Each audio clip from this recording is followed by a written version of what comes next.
After my heart surgery, I wrote in our family group chat, "Who will pick me up from the hospital?" My son replied, "Call a taxi, I'm watching TV." My wife added, "Stay in the hospital for another month. It's so peaceful without you here." But when they saw me on the news that evening, their 67 calls went unanswered. What I did changed everything. Before we continue, make sure to subscribe to the channel and write in the comments what time it is where you are now. The pain hit me like lightning, ripping through my chest. I gasped, my eyes snapping open to a harsh white light that made my head pound. I looked around, dizzy and confused. White walls, machines beeping steadily, tubes curled from my arms like plastic vines. I tried to sit up, but my body screamed in protest. My chest felt as though it had been pried open with a steel bar. Through the thin hospital gown, I could feel thick bandages tightly wrapped around my torso. "Mr. Collins, you're awake." A woman in a white coat stepped up beside my bed, kind eyes behind wire-rimmed glasses. "I'm Dr. Morgan, your cardiologist. How are you feeling?" "Like I got hit by a truck," I whispered hoarsely, my throat burning. "What happened to me?" She glanced at the monitor beside my bed, her tone calm and professional. "You underwent emergency cardiac surgery 2 days ago, a triple bypass. Your heart stopped for 47 seconds during the procedure." 47 seconds. The words echoed in my head like stones falling into deep water. "So, I was dead?" "Technically, yes, but we brought you back." She pressed her fingers gently to my wrist, counting my pulse. "You're going to be fine, Mr. Collins. The surgery was successful. You'll stay here for 2 weeks to recover, then gradually return to normal activities." 2 weeks? I looked toward the small window, a gray Dallas skyline under heavy January clouds. No flowers on the table, no cards, no sign that anyone had been here. A nurse bustled in, checking the IV in my left arm. She smiled warmly as she adjusted the drip. "Mr. Collins, I'm Rachel. I'll be taking care of you during this shift. Are you in pain right now?" I nodded silently. She made a note on her chart and adjusted something in the IV. Within minutes, the sharp pain began to dull. Dr. Morgan returned and sat beside my bed. "I need to check your cognitive function. Can you tell me the year?" 2025. "And the month?" "January." "Good. Now squeeze my hands as tightly as you can." My grip was weak, but she gave a small approving nod. "Motor skills look fine. Memory seems intact. Next step will be pain management and gentle movement. We'll have you walking short distances soon." After she left, I was alone with the rhythmic beeping of the machines. I reached slowly to the bedside table, my fingers brushing over my belongings until they found my phone. The screen was filled with dozens of notifications, news alerts, junk emails, pharmacy reminders. I scrolled through them, searching for something else. Messages from family, missed calls from Susan or Scott. Nothing. I opened the family group chat. The last message was 3 weeks old. Susan complaining the store didn't have her favorite yogurt. Before that, Scott asking if I could loan him money for car repairs.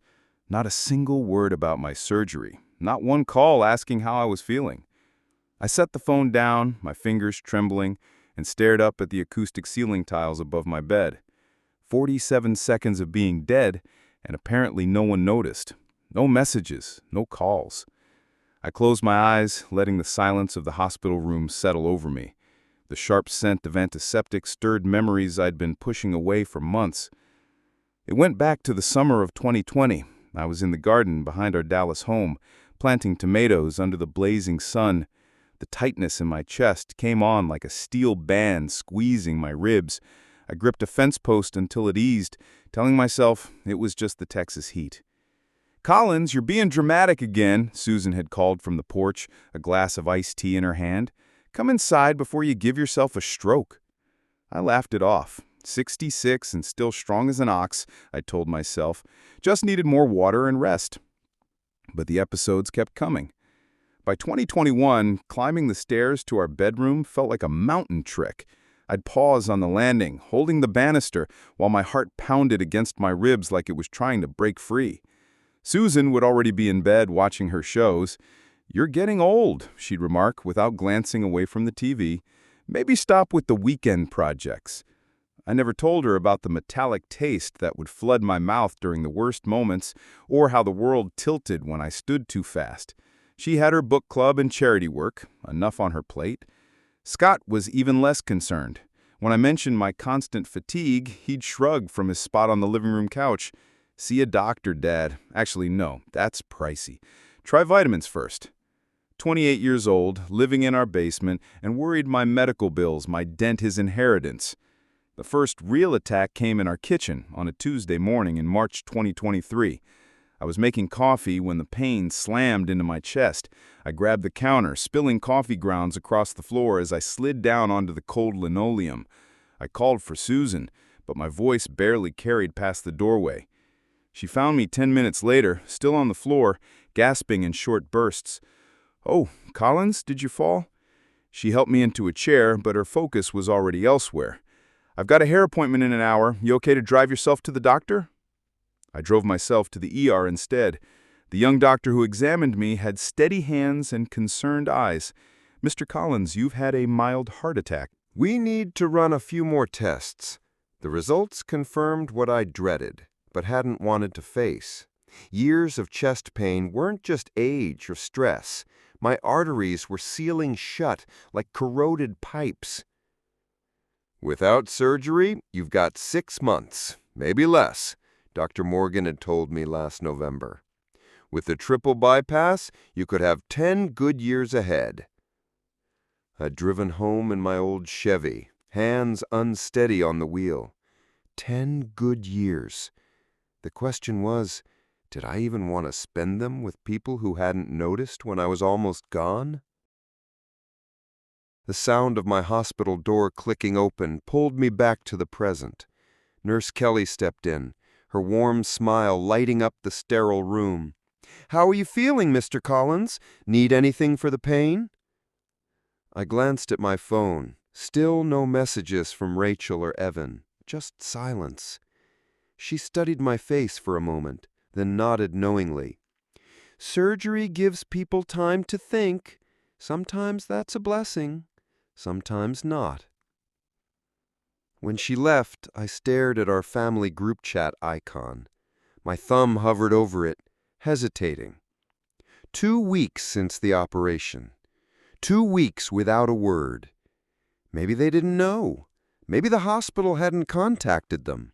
Maybe, just maybe, 45 years of marriage and raising a son still meant something. January 29th arrived clear and cold through my hospital window. Freedom Day. I packed my few things into the old sports bag Rachel had given me years ago for fishing weekends. Every item was folded with care. My reading glasses, the paperback I'd barely opened, pajamas still carrying the faint scent of home. My chest felt steadier now. The stitches tugged with every movement, but the crushing pain had retreated to a dull, livable ache. Dr. Carter signed my discharge papers with a smile. "You're lucky to be alive, Mr. Collins," she said during her final check. "Make the most of this second chance." I checked my phone for the 20th time that morning. Still nothing from Rachel or Evan. Maybe they thought I was too weak for visitors. Maybe they were planning some sort of welcome home surprise. After all, I'd always been the one handling medical emergencies, driving Rachel to her appendectomy, rushing Evan to the ER when he broke his arm falling from his bike. They'd never had to navigate things when I was the patient. I began typing in the family chat. "Hi, everyone. I'm being discharged today and feeling much better. Can't wait to see you all." Delete. Too long, too sentimental. They'd think I was fishing for pity. I tried again. "Hospital is releasing me today. Looking forward to coming home?" Delete. Still too much. Third attempt. "Doctor says I can come home today. Would love to see everyone." Send. My finger lingered over send. It felt right. Hopeful, but not desperate. I tapped it and set the phone beside my packed bag. The reply came faster than I expected. Evan's name lit up first. "Call a taxi. I'm watching TV." I read it 3 times just to be sure.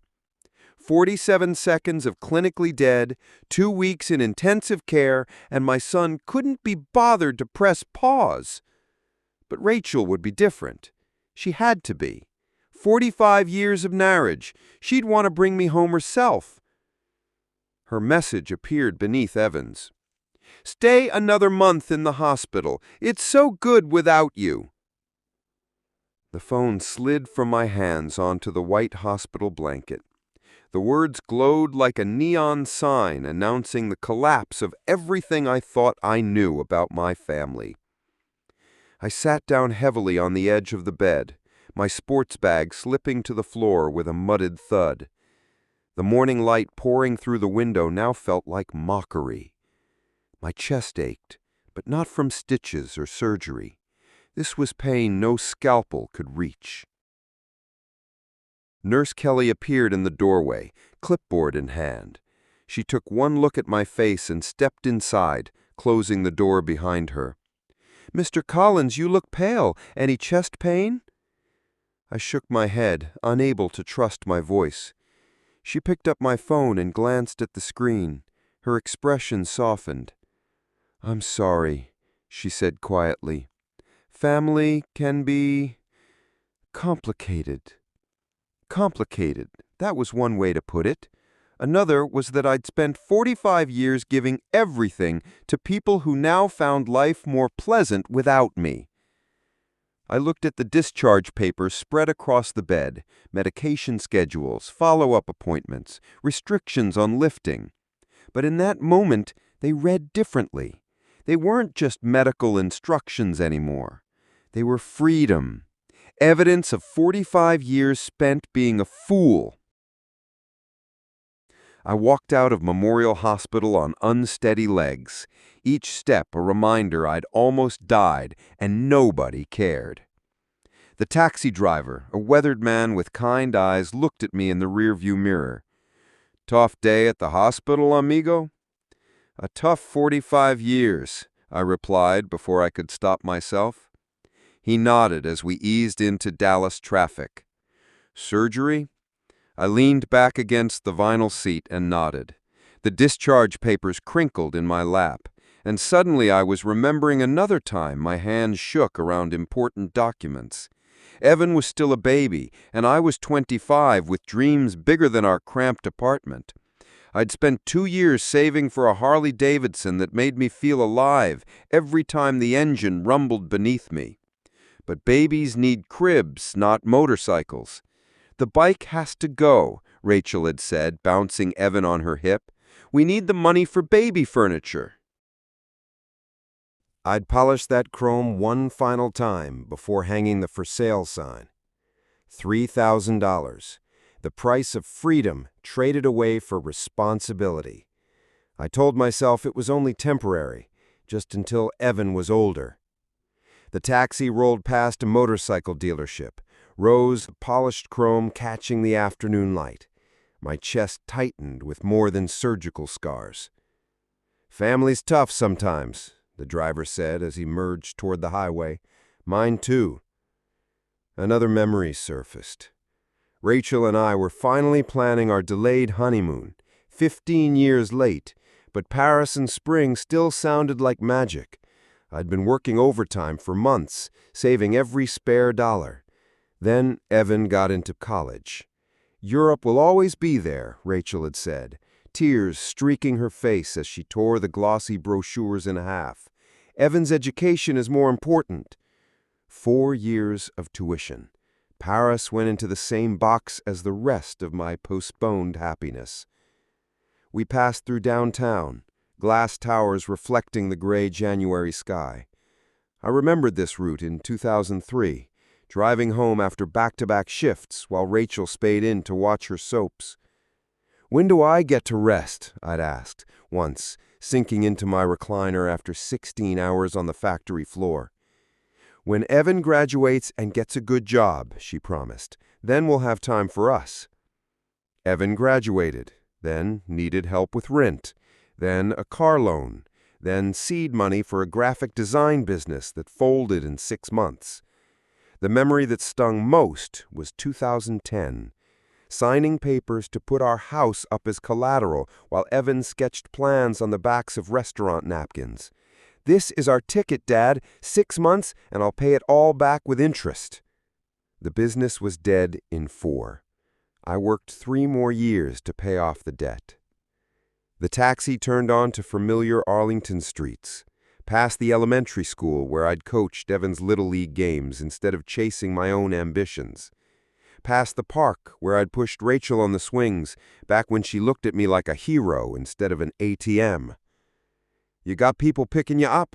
the driver asked as we neared my neighborhood. I thought of the messages still burned into my phone memory. "Call a taxi. Stay another month. It's so good without you." "No," I said quietly. "I think I'm done being picked up."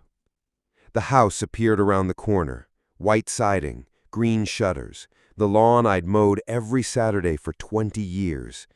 It should have looked like home. Instead, it was a monument to my own stupidity. I paid the driver and stood on the sidewalk, staring at 45 years of mortgage payments and maintenance, all so Rachel could have her book clubs and Evan his gaming setup. The driver pulled away, leaving me alone with the house, now evidence more than shelter. Keys heavy in my hand, I unlocked the front door. Darkness greeted me, not welcome. Even the entryway felt foreign, like walking into a stranger's life. A flick of the light switch revealed what they'd done with their freedom. Mail piled on the table, bills unopened, Rachel's shoes kicked off beside Evan's muddy sneakers, weeks of neglect. The living room was worse, Evan's gaming rig sprawling across the space like a teenager's lair, energy drink cans stacked into a pyramid on my coffee table, pizza boxes beside the recliner I'd bought with overtime pay. They'd been celebrating. The kitchen told the same story, dishes in the sink, takeout containers crammed into the trash, expensive wine and premium ice cream in the fridge. But my study was the final insult. Boxes of Rachel's craft supplies buried my desk. Evan's outdated computer equipment cluttered my bookcases. Dust covered the family photos I'd arranged so carefully. 47 seconds. I'd been dead for 47 seconds, and they'd turned my space into a storage closet. I sat in the only chair not covered in junk. The combination to my safe came easily. Evan's birthday. How fitting. With a soft, mechanical whisper, the door opened. Inside, the blue legal folder of my will waited. I unfolded it slowly. To my beloved wife, Rachel Collins, the house and all personal property. To my son, Evan Collins, all financial assets, including retirement accounts, divided equally upon my death. Beloved wife. I laughed bitterly, the sound echoing in the violated room. The woman who told me to stay another month because it was better without me. My son, the 38-year-old who couldn't hit pause on a TV show to collect his dying father. I walked to the dusty shelves and the framed photos that once told our family story. Wedding photos showed a young couple brimming with hope. Evan's baby pictures caught innocent smiles and tiny hands reaching for the camera. Vacation snapshots documented trips I'd paid for but barely enjoyed, my mind always on the cost. In every image I was smiling, the provider, the protector, the fool. I unlocked my phone and searched Estate Attorneys Dallas. The results filled the screen. Firm names, numbers, and faces of professionals who understood that wills could be rewritten, that inheritance was a privilege, not an obligation. Jonathan Hale and Associates appeared at the top. Estate planning, charitable giving, perfect. I looked around my study, the boxes stacked on my desk, the dust settling over my things, the evidence of my family's disregard. Then at the will in my lap. Tomorrow I would call Mr. Hale. Tomorrow I would correct the biggest mistake of my life. Tonight I'd plan exactly how to give my family what they deserved. Nothing.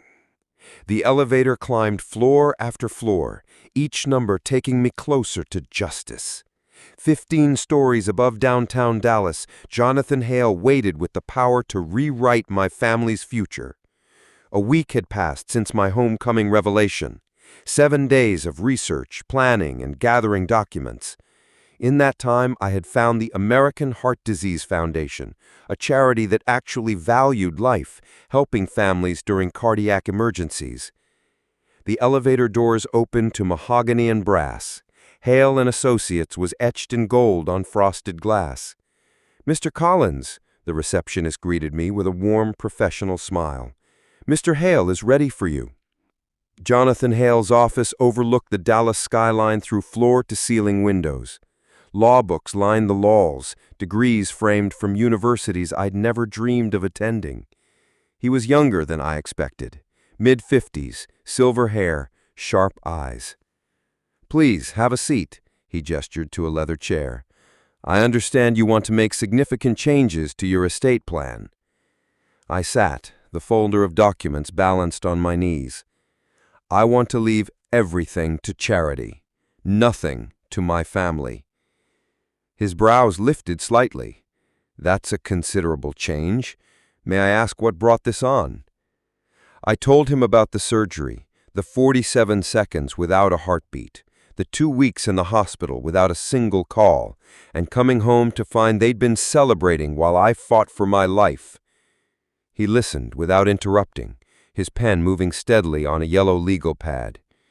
"Mr. Collins, I have to ask, are you making this decision in anger? After a health crisis, people sometimes—" I've had a week to think about it.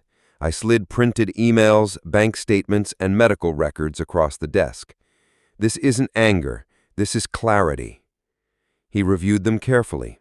"You're thorough. The American Heart Disease Foundation is an excellent choice. Housing for cardiac patients' families, research funding, recovery programs." "People who value life," I said, "unlike my family." "We could structure it as a charitable remainder trust. You'd keep lifetime use of your home, a modest monthly income, and on your death, everything transfers to the foundation." Perfect. I could live comfortably knowing Evan and Rachel would inherit exactly what they'd earned. "What about a small bequest for them?" "No." The word landed harder than I intended. "They're adults, time they learn to support themselves." He studied me for a long moment. "Very well. This will take about an hour to draft. Are you sure?" I thought of Evan's text, "Call a taxi. I'm watching TV." Rachel's, "Stay another month. It's so good without you." I've never been more sure of anything. The next hour blurred into legal language and document prep. Hale's secretary brought in witnesses, 2 paralegals who didn't know me from any other client. "This revokes all previous wills and codicils," Hale explained as he set the documents before me. "Upon your death, your home and all assets transferred to the American Heart Disease Foundation. You retain lifetime use of your home, a modest monthly stipend." I read every word twice. No mention of Rachel, no provision for Evan, just clean, unflinching language that would dismantle their assumptions about the future. 3 signatures, 2 witnesses. 45 years of sacrifice, erased in black ink on white paper. "I'll contact the foundation this week," Hale said, handing me certified copies. "They'll want to meet you, discuss a media announcement." "Media announcement?" I smiled. "Public recognition for charity, public humiliation for my family." "The foundation offices are here in the building, 12th floor. Their media coordinator, Rebecca Mills, is exceptional." I tucked the certified copies inside my jacket. At the door, Hale shook my hand with genuine respect. You're making a generous gift, Mr. Collins. The foundation helps hundreds every year. Families who deserve it, I said, unlike mine. The hallway seemed brighter as I walked toward the elevator. Behind me was the machinery of justice. Ahead waited the means to turn private justice into public vindication. The foundation offices were just 3 floors down. Time to turn private justice into public message. The elevator doors opened to a bright reception area filled with heart health posters and framed stories from grateful families. Mr. Collins? Rebecca Mills stepped out from a corner office, all brisk efficiency wrapped in a warm smile. I'm Rebecca Mills, Media Coordinator. Thank you for choosing our foundation. Her walls showcased awards and news clippings from successful campaigns. This was a woman who understood the weight of a good story. Please have a seat, she said, gesturing to a comfortable chair. Your attorney mentioned you'd like to make your donation public. Tell me about your situation. I told her everything. The surgery, the 47 seconds without a pulse, the total absence of calls, the cold text messages. Rebecca listened in silence, jotting neat notes on a yellow pad. This is powerful, she said finally. Your story could save hundreds of lives. People need to understand how crucial family support is during a medical crisis. If my pain helps someone else, it's worth it. She picked up her phone. Channel 8, this is Rebecca Mills at the Heart Foundation. I have a story for you. A local man donating his estate after being abandoned by his family during heart surgery. 10 minutes later, she hung up, eyes alight. They can have a crew at your house this afternoon. Perfect timing. Heart Disease Awareness Week starts Monday. The morning blurred with preparation. Rebecca coached me on key points: the importance of support networks, the Foundation's mission, the reality of cardiac recovery, and told me not to hold back. She said people respond to real emotion. Your truth will save lives. By noon, we were downtown at Channel 8 studio. Jennifer, the news producer, grasped the story's impact instantly. A man donates his house after his own family tells him to stay in the hospital longer? This will resonate. The interview went smoothly under the lights. The host, David Martinez, blended empathy with precision. Mr. Collins, what went through your mind when you read those messages? I realized love should be mutual. Gratitude is a choice, not an obligation. For 45 years, I put my family first. When I needed them, they chose otherwise. And why donate to heart disease research? They saved my life when my heart stopped for 47 seconds. My family didn't seem to care whether I lived or died. The crew followed me back to Arlington, neighbors peering out as the Channel 8 van pulled into my drive. Cameras caught the house that would soon belong to the foundation. Inside, David's questions rolled on. We sat in my living room, the same space Evan had turned into his gaming den during my hospital stay. This is where you recovered? This is where I discovered they'd been living comfortably without me. Parties, takeout, my study used as storage. The camera swept across the mantel. Wedding portraits, Evan's graduation, vacations, each one bought with my sacrifices, each one now proof of misplaced devotion. Any regrets? My only regret is that it took me 68 years to understand my worth, I answered directly into the lens. By evening, I was at a quiet restaurant while the Foundation's online team primed the story for social media. At 6 sharp, I watched the broadcast on the mounted TV. A Dallas area man is making headlines after donating his house to charity, and the reason is everyone talking. My face filled the screen, calm and steady, telling the truth about betrayal. Rebecca spoke on the importance of family presence during recovery.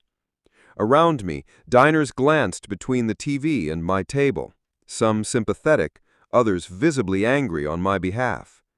Rebecca had advised patience, let the story spread before checking the digital fallout. By tomorrow, she said, it would be everywhere. Driving home, I wondered if Rachel and Evan had seen it. They always watched the local news, bickering over politics or the weather. Tonight, their cruelty was prime-time content. In the Collins living room, the news was just background noise. Rachel flipped through a magazine. Evan mashed buttons on his controller, pizza boxes and soda cans testifying to their easy life without me. "Another boring day," Evan muttered. "Nothing ever happens in this town." "At least we don't have to deal with your father's constant worrying. Remember how he used to fuss over every expense?" They laughed, oblivious to the detonation headed their way. Then the anchor's tone shifted. "A Dallas-area man is making headlines tonight after donating his house to charity, and the reason is everyone talking." Evan's controller slipped from his hands.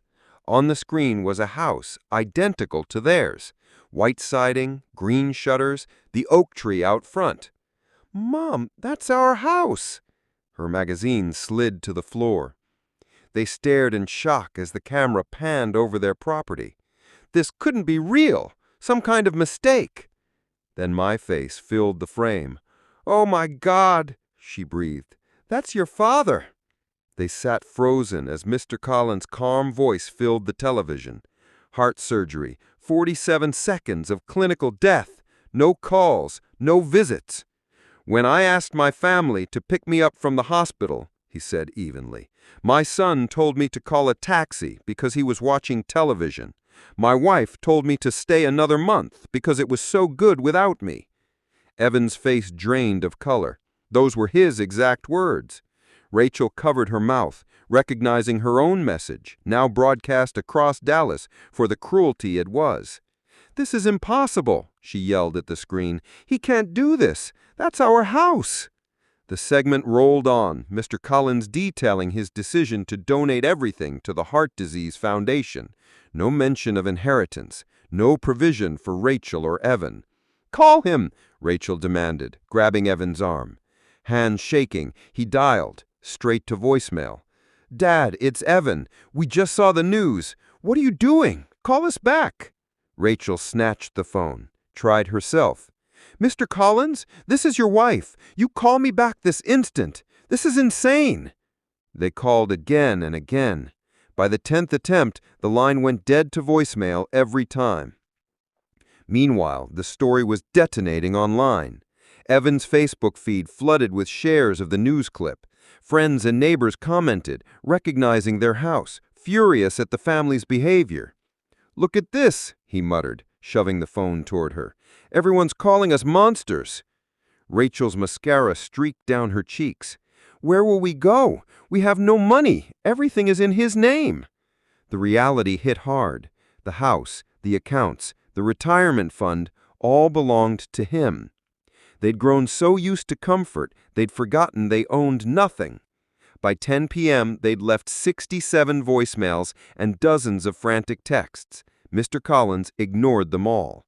"He's lost his mind," Evan paced. "Or maybe," Rachel said quietly, staring at the silent phone, "maybe he knows exactly what he's doing." No income, no savings, no property. Evan had never kept a real job. Rachel hadn't worked in 30 years. "What do we do?" he asked. Rachel's eyes traveled over the gaming setup, the designer magazines, the life they'd built on his sacrifices. She said flatly, "We wait for him to come home and we make him understand that family is family." They staked out the living room, watching the driveway, coffee pot running. Neither slept. Deep down, they knew the man who'd carried them for 45 years had stopped. The key turned in the lock at 8:30 a.m.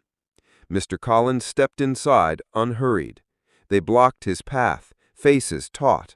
"Dad," Evan snapped, "what is this madness? We're your family." "Family?" His tone was conversational, his eyes glacial. "When I was in the hospital, fighting for my life, did either of you call?" "We were busy," Rachel's voice wavered. "You know how hard it is to manage everything without you?" "So hard that you told me to stay another month because it was so good without me?" he finished for her. "That was a joke," Evan muttered. "We didn't mean it." "67 calls last night," Mr. Collins said, moving toward the kitchen.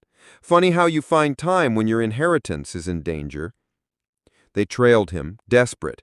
"You're not thinking clearly. We love you. We've always loved you." He measured coffee grounds with calm precision, ignoring them until Rachel grabbed his arm. One cold glance, and she let go. "You have 24 hours to leave this house," he said quietly. Rachel staggered. "Where will we go? We have no money." "That's no longer my problem." "You can't do this," Evan shouted. "I'm your son. This is my home."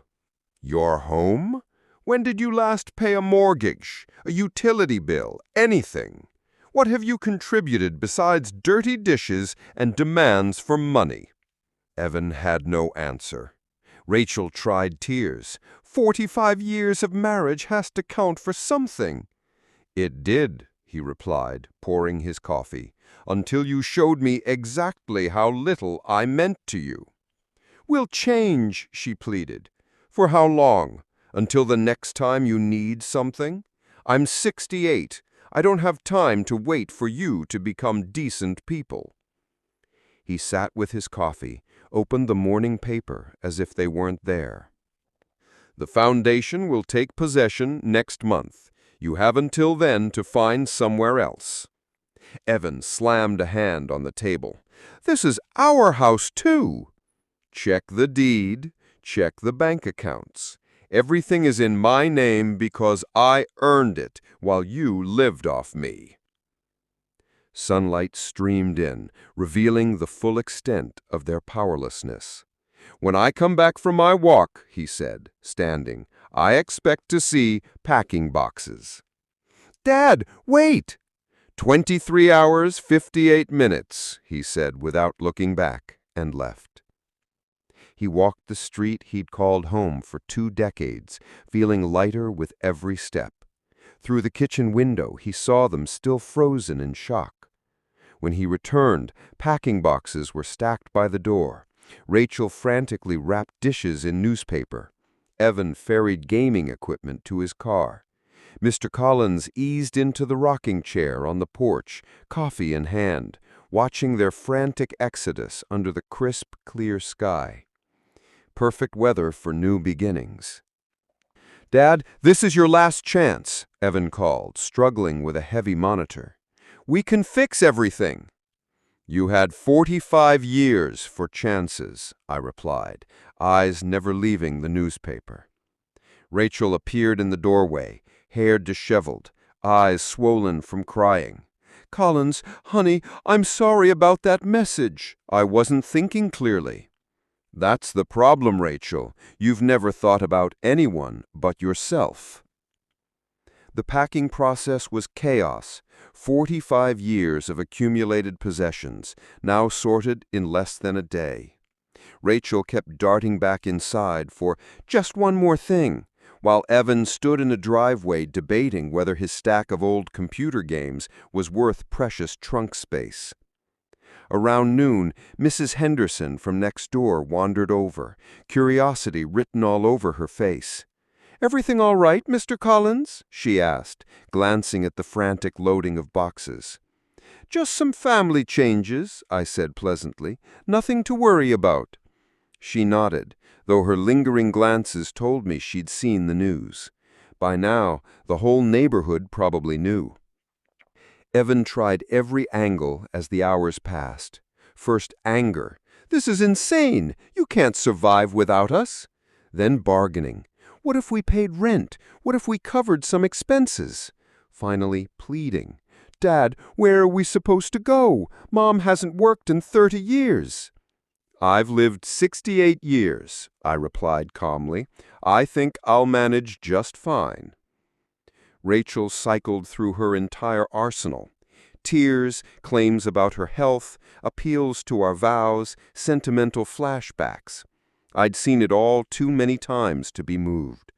By 4 p.m., both cars were packed to bursting. Furniture, appliances, and boxes that wouldn't fit were left behind. "We'll be back," Evan said as he shoved the last box into his trunk. "You can't keep us away forever." "You're welcome to visit," I said heavingly, "after you call first and ask permission." Rachel stood by her car, keys in hand, gazing at the house she'd called home for 2 decades. For a flicker of a moment, I almost felt sorry for her. Almost. "I never thought it would end this way," she whispered. "Neither did I admitted. "I thought you'd learn to appreciate what you had." At exactly 6 p.m., 24 hours after my ultimatum, both cars rolled down the driveway, Rachel crying, Evan furious, and me alone at last. I sat on the porch until dark, watching the sun melt into my quiet neighborhood. The silence was beautiful. Inside, the house felt bigger than I remembered. My footsteps echoed through empty rooms. No TV blaring, no arguments about money, no constant demands. In my study, I opened the desk drawer where travel brochures had been hidden for 20 years. Colorado mountains, Arizona deserts, national parks I'd never seen. Time. I had nothing but time now. February passed quietly as I adjusted to solitude and planned my first real adventure since before my marriage. In March, I made my inaugural trip to Big Bend National Park. I'd never camped alone, never taken a road trip purely for pleasure. The desert overwhelmed me with its raw beauty. Endless skies, jagged rock formations, silence stretching for miles. One night around a campfire, I met Tom, a retired teacher from Oklahoma. "First time out here?" he asked, eyeing my new gear. "First time anywhere," I admitted. "I'm 68, and this is my first trip just for me." Tom chuckled. "It's never too late to start living for yourself." April took me to Colorado. Upgraded camping gear, mountain roads, thin air testing my recovering heart, but hikes through pine forests filled me with an energy I hadn't felt in years. That month, I picked up my first real camera in decades. The mountains demanded it.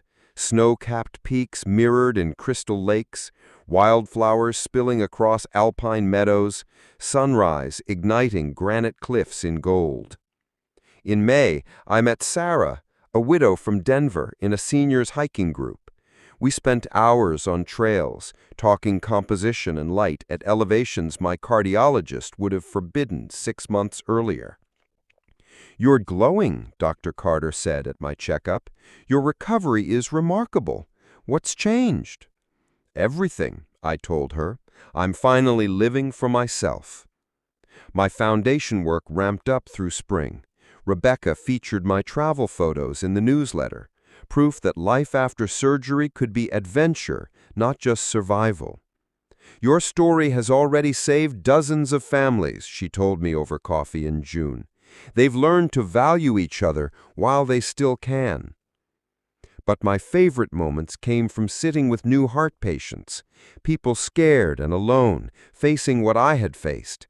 I shared not only the medical journey, but the truth I'd fought hard to claim. The discovery of self-worth. Family support matters, I'd tell them, but self-respect matters more. Summer carried me farther from my old life. Arizona's desert erupted in unexpected blooms. Utah's Red Rock canyons tested my photography skills. In New Mexico, ancient ruins pulled me into centuries-old stories. At 68, I was healthier than I'd been at 58. Regular hiking, clean air, days without stress and a sense of purpose had rebuilt my body and my spirit. Tom and Sarah had become trusted travel companions. We met in different parks, shared campsites, wandered trails. For the first time in my adult life, I had friendships born from shared passions instead of family obligation. "You're like a different person," Sarah said one evening as we watched the sun melt into Zion's cliffs. "What were you like before?" "Tired," I answered simply. "Very, very tired." Rebecca's team at the foundation amplified my adventures, snapshots of an older man rediscovering joy in nature, stories of families mending through honesty, inspiration for seniors to chase delayed dreams. Comments poured in from across the globe, heart patients sharing their own abandonment stories, adult children recognizing themselves in Evan's thoughtlessness, spouses seeing shades of Rachel in their own dynamics. July closed with my return to Arlington, not because I had to, but because I wanted to. My house felt like a sanctuary now, not a prison. One afternoon, reviewing Colorado photos in my favorite downtown coffee shop, a shadow fell across my table. I looked up. Evan stood there, unsure, looking different, cleaner, older somehow, his gamer uniform replaced with business casual clothes, his posture carrying a new weight. "Dad," he began cautiously, "could I sit?" I gestured to the empty chair. 6 months had passed since the eviction, and my son looked like he had aged 5 years, in a good way. "You look well," he said. "Travel agrees with me." I closed my photo album, but kept it near. How are things? Different. He hesitated. I found a job, full-time, downtown, ad agency, designing marketing materials. I nodded. And I rented a place, small apartment, nothing fancy. I pay rent, buy my own food, do my own laundry. That's good, son. He showed me photos on his phone, a modest studio, clean, orderly, every piece of furniture chosen for purpose, not luxury. And your mother? I asked. She's figuring out how to live alone, got a sales clerk job at Macy's. We don't see much of each other, both busy working. I studied him. The entitlement I'd known for decades was gone, replaced by something like humility. I'm not here asking for forgiveness, he said suddenly. Not to move back, not for money, not for you to change your will. That surprised me. Then what are you asking for? A chance to prove I've changed. Maybe we could have coffee sometimes, if you want. I showed him shots from Colorado, high-altitude trails, star-filled skies, lessons in photography from friends. I never knew you wanted to do any of this, he said softly. I never had the chance to find out myself. He nodded, eyes shadowed with understanding. I've been thinking about how much you gave up for us and how we took it for granted. I mentioned the foundation work, the newsletter, the families we'd helped avoid our mistakes. So we're a cautionary tale now? We're a learning opportunity, I corrected. We talked for an hour. His deadlines, difficult clients, the pride in earning his own paycheck. He asked about my next trips like someone who truly wanted to know. As we stood in the parking lot, I saw his car. Older, modest, but clean and well-kept. Evidence of responsibility. Evan, I said as he reached for the door, maybe we can do this again in a month. His smile was cautious, hopeful. I'd like that. No promises about anything else, I made clear. I'm not changing my will back. I'm not chasing a traditional father-son relationship. But maybe we can build something new, something healthier. I understand. And Dad, I'm glad you're happy. Finally. I watched Evan drive away, noticing the small things, the way he checked his mirrors, signaled before each turn, kept his eyes on the road. Details that hinted at someone who'd finally learned to pay attention.